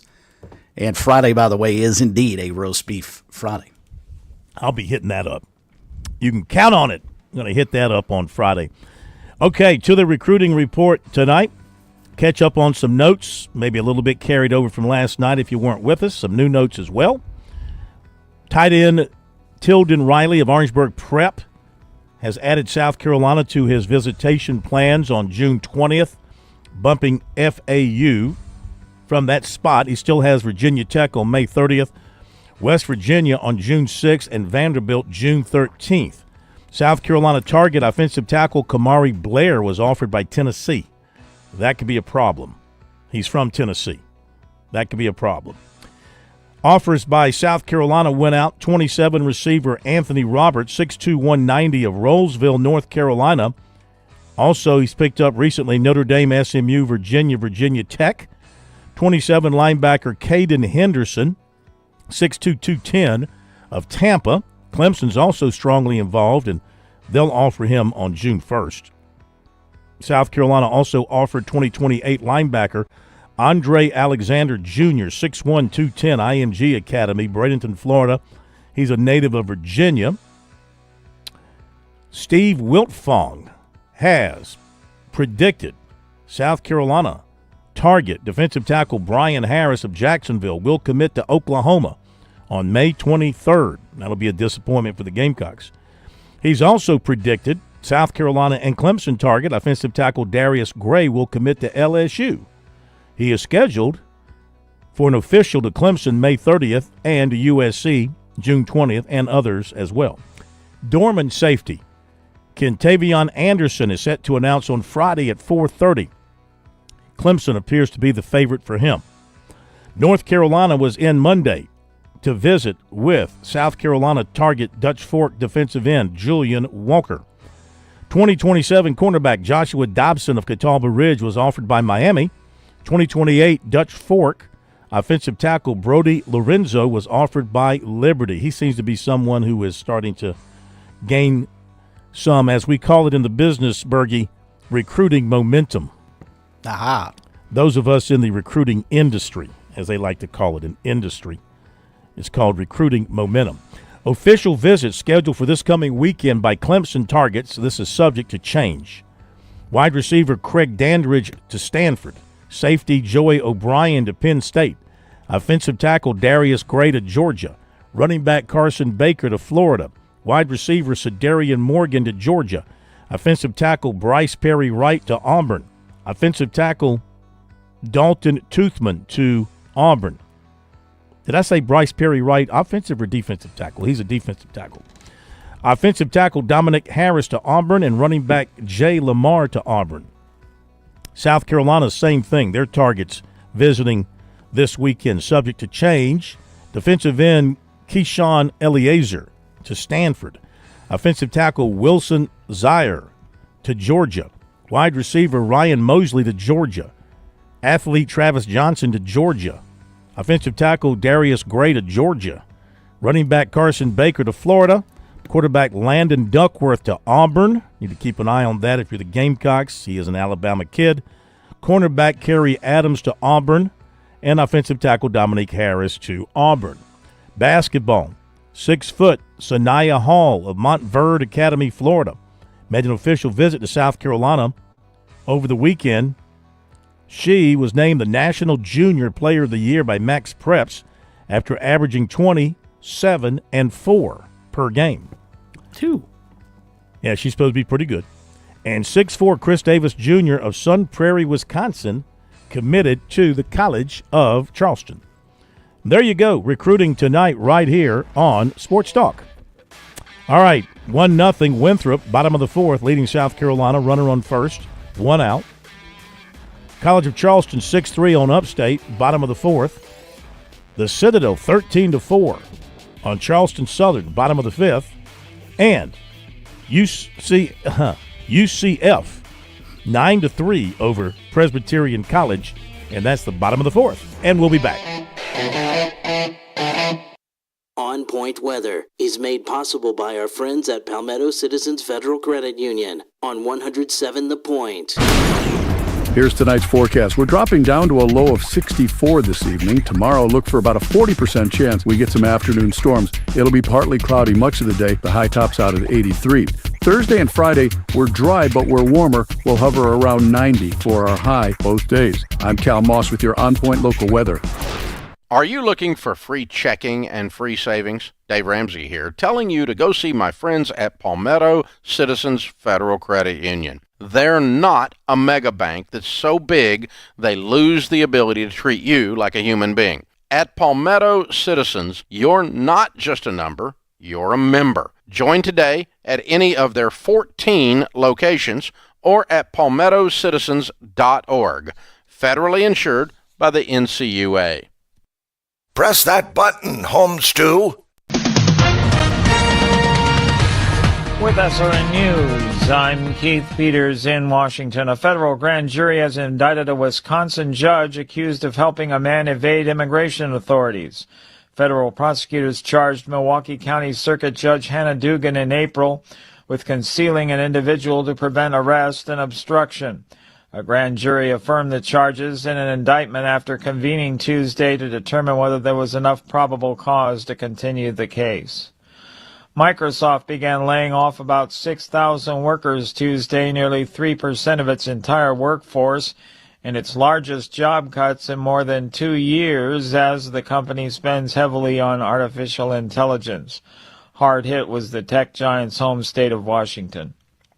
On Wall Street, the Dow down by 269 points. More details at srnnews.com. Hey, this is Kev with my good friend Ken from over at Broker Solar, and he really is a good friend. I've known Ken's family for more than 20 years. All right, so how many people lost power for an extended time back when we had that hurricane come through here, right? You got the solution, though, Ken, the solar-powered batteries. The battery with solar system is essential. Not only can you back up your loads in an emergency event like a power outage, but you can also control the peak times that you use power, and the batteries can kick in to supplement your power usage. With our solar batteries, you can back up the home just like a generator would, but run it off the clean energy from the sun, which we get every single day. So no need to refill the gas, propane tanks, all powered by the sun. Remember, Broker Solar is local. You make the call, the investment is worth it. How do the Point listeners find you over at Broker Solar, Ken? The best way is going to be through brokersolar.com. Plenty of contact us buttons, but the phone number to reach us at would be 803-807-7417. Hi, we're Glenn and Melanie Matthews, your neighborhood partners from Modern Exterminating. Since 1955, we've shielded your homes from unwanted guests. Corporate giants, door knockers, startups. No competition for our 3 generations of trust and expertise in pest control. Choose local, choose family, choose peace of mind. Experience the Modern Exterminating difference. Call 803-765-2315 or visit pestfreesc.com today. We are Modern Exterminating. It's your home and it's our mission. Hey y'all, it's Ted from Flight Deck Restaurant. We're introducing the Wing and a Prayer Wednesday special. Purchase an order of wings and a drink and get a free gift card for the arcade. We have some of the most mouth-watering jumbo wings like flamethrower hot wings, barbecue wings, teriyaki wings, honey mustard wings, terry hot wings. You can get a half dozen for $9.95 or a dozen for $18.95. Served with celery and choice of dressing. So come join us at Flight Deck Restaurant to enjoy some great jumbo wings and lots of fun in our new and improved arcade. And we at Flight Deck Restaurant thank y'all, and God bless. Are you ready to have a boatload of fun this spring? Sail on down to your local Palmetto State Armory store and deck yourself out in our new lifestyle t-shirts, hats, and fishing shirts. Seize the day with brands like Hey Dudes, Costa, Turtle Box, Local Boy, and more. Our selection of rifles, pistols, and shotguns is sure to impress. So don't be left fishing for something to wear once the warmer weather has arrived. Check out one of our 9 retail locations or PalmettoStateArmory.com to outfit your next adventure. Do you crave growth for your business? That's where The Point comes in. Fran Halloran here. Kevin Cohen and the other local hosts like me have worked to create a space where listeners transform into family. Are you a local business aiming for the stars? You need to get with Kevin and let him help create an individualized blueprint for your growth using the influential stage of The Point Radio. Reach out directly at 563-8558. Teaming with The Point, make this year extraordinary.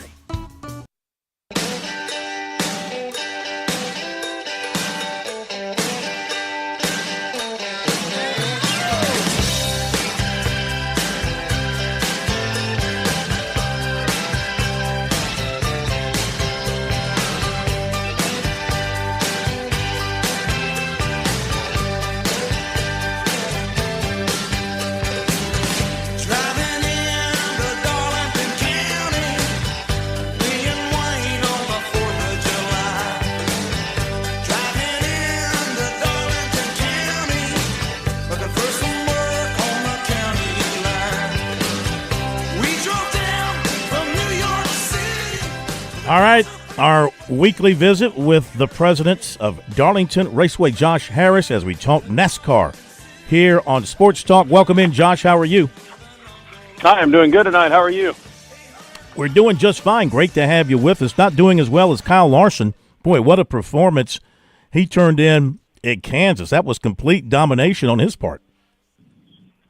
Yeah, he looked dominant again there out front at Kansas, and I think there were a couple of guys that had something for him, but all of them had an issue here or there, whether it was Denny Hamlin with his clutch or his teammate Chase Elliott getting behind in the pits, and I think William Byron had something for him early on, but ran into the wall. So it seemed like all the guys that could maybe give him a run had some issues, and ultimately Kyle led over 200 laps and kind of dominated from the front and took home another victory. 32 career wins for him, and excuse me, he's led over 10,000 laps in his career. Did you see this for him when he first came on the scene? Of course, it helps to be with great teams and have great equipment, which he eventually got to. But could you have foreseen this kind of success for him to this point? You know, I think everybody kind of saw that he was a young, talented driver, and, you know, it all depends on the situations you get in.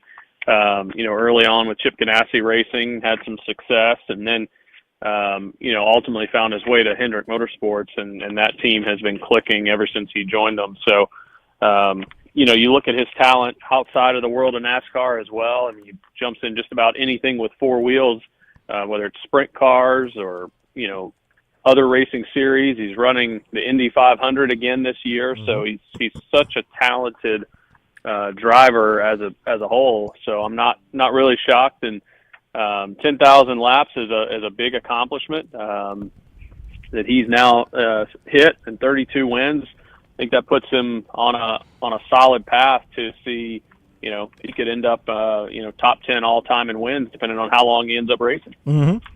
Well, that's the thing about him, Josh, isn't it? He's fairly young, and I'm fascinated about his story because clearly he made a massive mistake back during COVID when he was running the iRacing and uttered a racial slur that was picked up and got him suspended.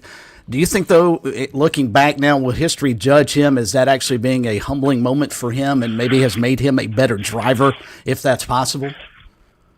Well, I mean, I think he certainly, you know, showed a lot of remorse after that and paid a penalty, you know, having to be out of the car for the rest of that season, lost his ride with Chip Ganassi and their team. So I think what he did during that time is he kind of took himself out of the limelight. He did a lot of short track racing, a lot of, you know, sprint car racing that kind of gave him a chance to get away a little bit. And, you know, he's a family man, he's got kids, a wife. So I think he certainly has rebuilt his image, certainly helps being with an organization with a lot of great structure, such as Hendrick Motorsports.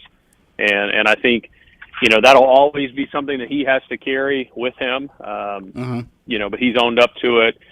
He's moved past it. He's a champion in our sport, supremely talented. And every interaction I've ever had with him, he's a really solid guy. Yeah, it seems to be. I got a chance to meet him out at your racetrack a couple of weeks back. Josh Harris with us from Darlington Raceway. We get set for All-Star Weekend in North Wilkesboro this coming Sunday. And Josh, this race obviously is fun. It's a chance for them to win a lot of money and no points on the line type deal. But for teams that are struggling, can they use the All-Star race and maybe success in the All-Star race to maybe springboard them into, if you will, the second half of the season? Well, I think every team, you know, looks at this as an opportunity. Maybe they can test a little something that could work on the short tracks in a setting where it doesn't cost them if it doesn't work.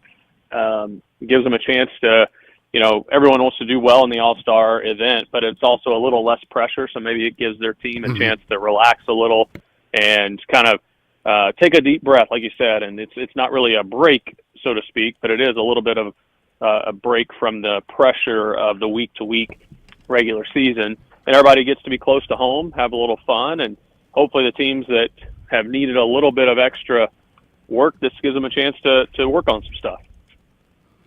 Josh, news out today, and we knew this was going to be a conflict with your race in late August, around Labor Day weekend, with both Clemson and South Carolina playing on Labor Day weekend as they normally do. But for a rare opportunity, you guys are actually going up against one of our in-state teams, as the Gamecocks are going to play at 3 o'clock on Sunday, the same day you run your race at 6 o'clock. My question is, how will you guys try and promote the race and maybe reach out to Gamecock fans and get them to come out and maybe bring a TV, as Phil pointed out?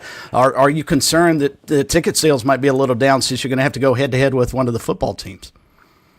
Yeah, I think this weekend has always had some sort of conflict with college football season starting. This will probably be a little more direct with the Gamecocks playing on a Sunday.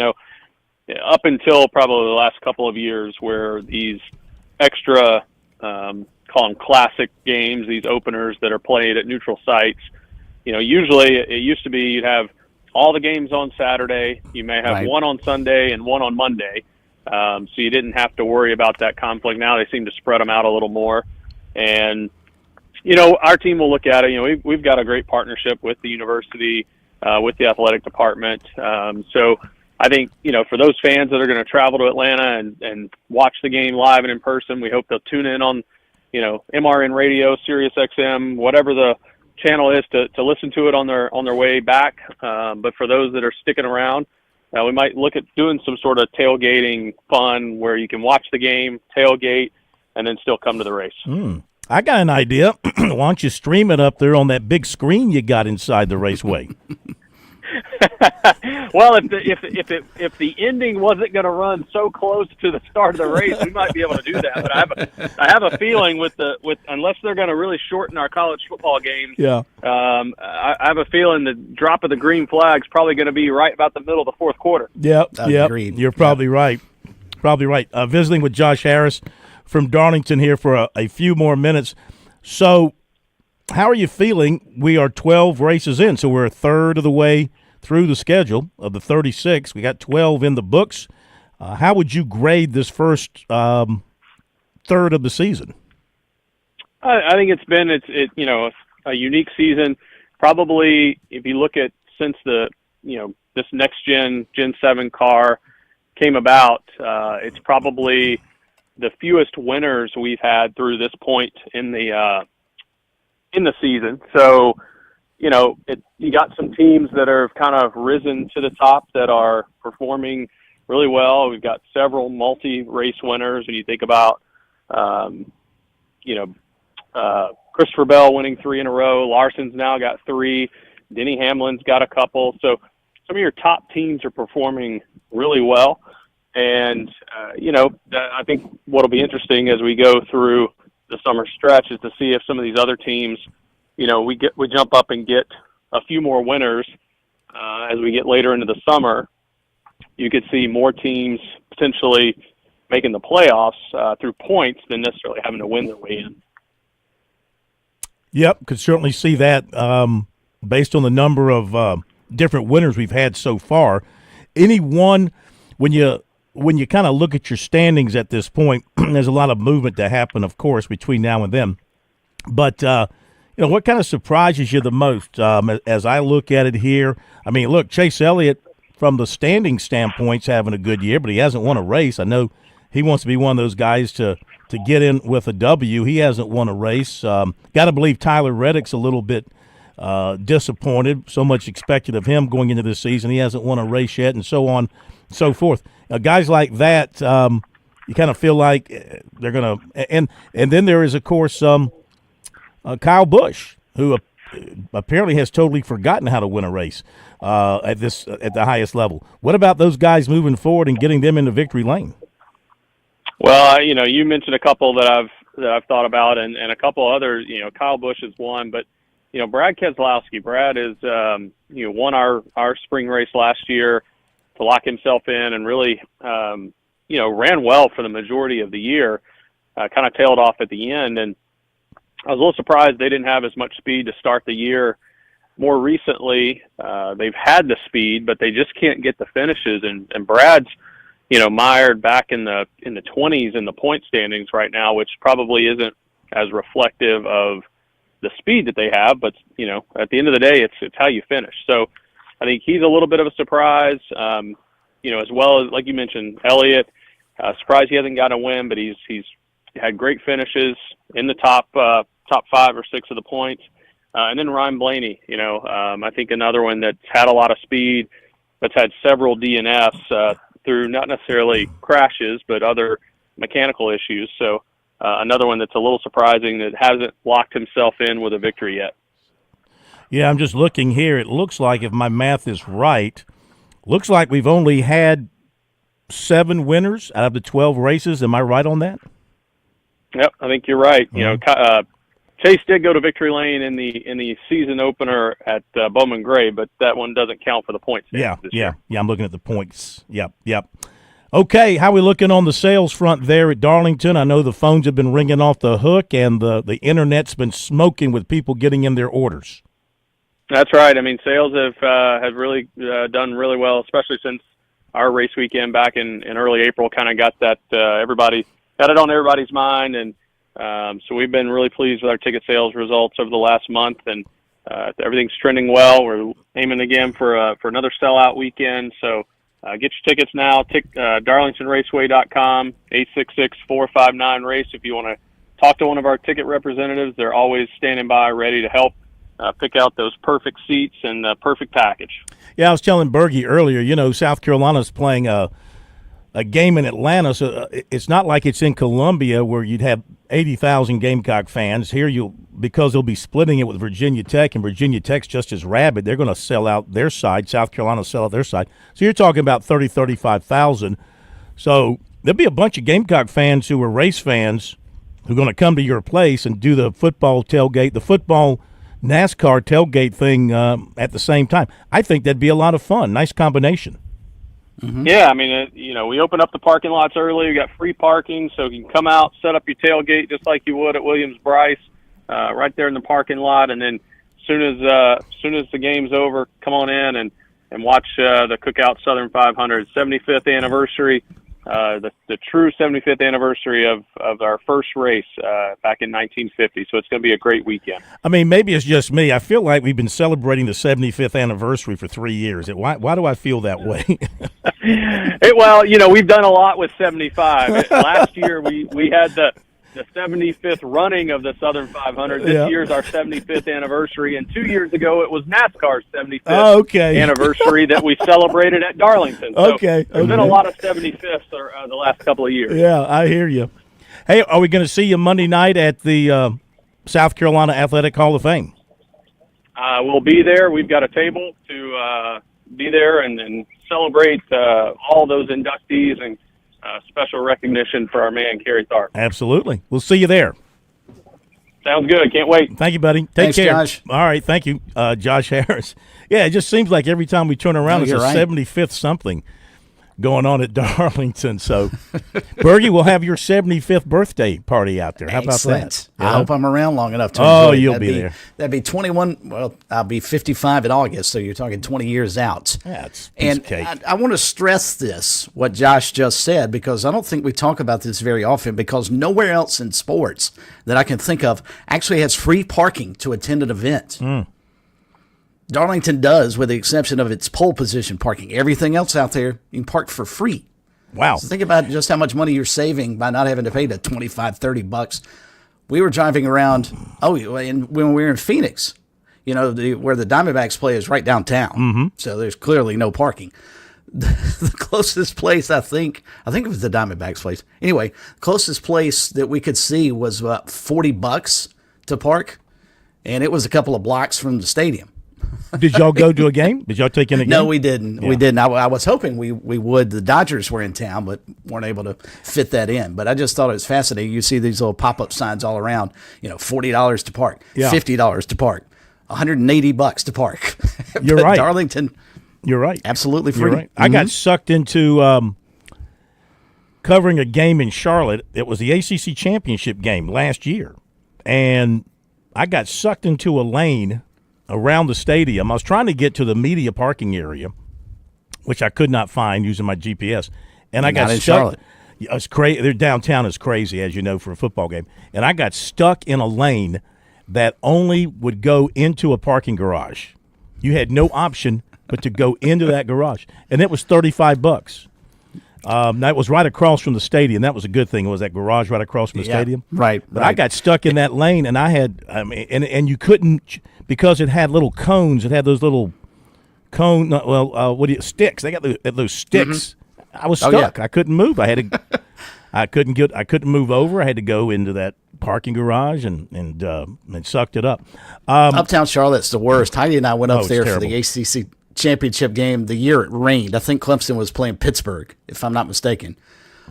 Rained pretty much the entire game. The game was terrible to begin with because Clemson just beat the crap out of them. But on top of that, I actually bought parking. We could never get to the garage where I bought parking because of all the one-way streets and construction. We had to pay more to find another place to park. And you're following the GPS, but it's not aware of the streets that have been closed off. Exactly. That aren't allowing any traffic to go through. Oh, it's a mess. 2-0. Winthrop with another solo homer. Winthrop 2, South Carolina 0, top of the 5th, and we'll be back. Traveling can be the worst, especially when you can't find your favorite show. Well, don't worry. We've got the perfect way to keep up with everything happening in the Palmetto State when you're away from home. Just pull up the Chief Sports app on your mobile device, and you can listen live to Sports Talk. All right, welcome in, everybody. Sports Talk Media Network. So the next time you can't find us on one of our great radio affiliates, just log on to the Chief Sports app, the best way to stay connected with the Sports Talk Media Network. Are you in the market for an auto loan? Move now. Get an auto loan from Founders Federal Credit Union now through October 31st, and you'll be entered to win up to $25,000 toward your qualifying auto loan and a $5,000 deposit into your Loyalty Select account. Loyalty Select is our highest yield savings account. Leave it there to grow or transfer it out to spend. And the best part? We'll be choosing monthly winners. So the earlier you get your auto loan, the more chances you have to win. So don't wait. Visit foundersfcu.com/auto to learn more or begin your auto loan application today. Not a Founders member yet? Visit us online or stop by an office to learn more about Founders and see if you qualify for membership. We have the financial tools you'll need and the personalized service you deserve. Relax, you're with Founders. Terms and conditions apply. Membership qualification required. G3 here with Tsunami Bar Sports, and it's time for a fall preview. That's right, 720 Chris Drive, 378 and I-26, Frontage Road, where you can now preview the best technology for golf known to man. It's the Tsunami Bar. It's live weight. It's the only technology out where you get your tempo and flow going before you play. Now, it also serves as a pattern support tool. 720 Chris Drive, Frontage Road, 378 and I-26. You also can visit the Garage Gym Pro Shop. Pick up your tools, take them home, and while you're here, tour the Scramble Course 6-hole pitch and putt right now.